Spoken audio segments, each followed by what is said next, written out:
Nagjujuts ka daw? Hala, baka mahuli ka niyan. Joke lang po. Ang jutes ay kilala din bilang cannabis, weed, pot o kaya naman marijuana.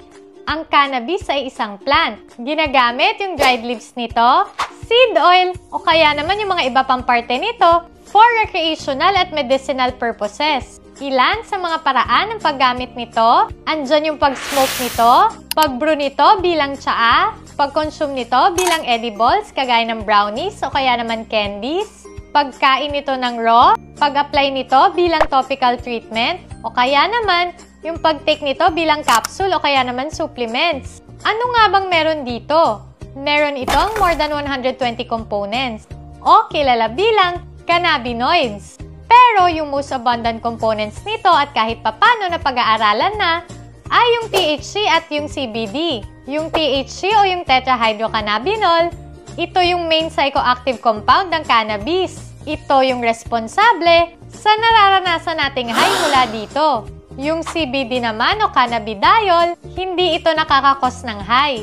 Ito din yung kadalasang ginagamit para ma-reduce yung mga pain at inflammation natin. Pero, pinag-aaralan pa din talaga yung mga epekto nito. Ano nga bang epekto na sa mga katawan natin? Tandaan muna ha, mas mabilis mararanasan yung mga epekto nito kapag in-smoke ito kumpara kapag in-ingest ito.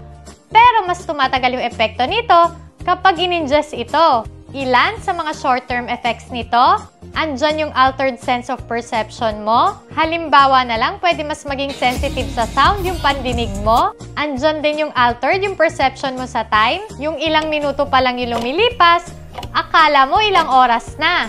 Pwede ding ma-increase yung appetite mo, magbago yung mood mo, magkaroon ka ng problem sa body movement mo, o kaya naman, pwede ma-impair yung cognition mo at yung memory mo. Maaari din mag-vary yung experience mo dito. Yung ilan, pwede ma-relax dito at makaranas ng euphoria. Pero yung ilan, pwede makaranas ng anxiety, panic, o kaya naman ng takot. Pagdating naman sa mga long-term effects nito, una, pwede ka magka-problema sa brain development mo. Lalo na kapag maaga kang nagsimulang gumamit nito. Pwede ka din magkaroon ng coughing and breathing problems kapag madalas mong smoke ito. Pwede din ito maka-apekto sa baby mo pag gumamit ka nito habang buntis ka. At alam mo bang may mga pag-aaral na nakakapag-increase ito ng risk ng pagkakaroon ng testicular cancer? Naku! Nakaka-addict nga ba ito? Meron tayong tinatawag na cannabis use disorder. Ito yung clinical name sa marijuana addiction. Mas nakakabahala ito sa mga gumagamit nito bago mag 18 years old. Dahil 4 to 7 times silang mas prone magkaroon ng addiction dito. Yung cannabis use disorder din, pwede mag-range mula mild, moderate, o kaya naman severe yung simptomas nito. Ano naman yung medical marijuana? Bakit ang hirap illegal nito? Doon muna tayo sa mga posibleng health benefits nito. May ilang pag-aaral na maaari itong makarelieve sa nausea and vomiting, spasticity, chronic pain, at pwede din ito makatulong sa appetite loss. Bakit ang hirap gawing legal nito? Kasi pwede pa din ito mag-cause ng addiction, memory issues, cognition problems. Pwede ka pa din magkaroon ng lung damage, at pwede nito ma-impair yung mga psychomotor skills at coordination natin. Kapag nangyari ito, posible tayo mas maging prone sa mga aksidente, kagaya na lang sa pagdadrive at sa pag-operate ng mga heavy machineries. At di lang yan.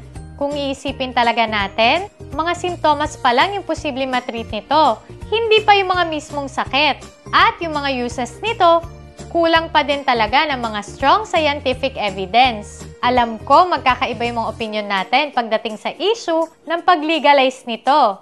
Pero kung dumating man talaga ang araw na maging legal ito sa bansa natin, pakiusap lang po.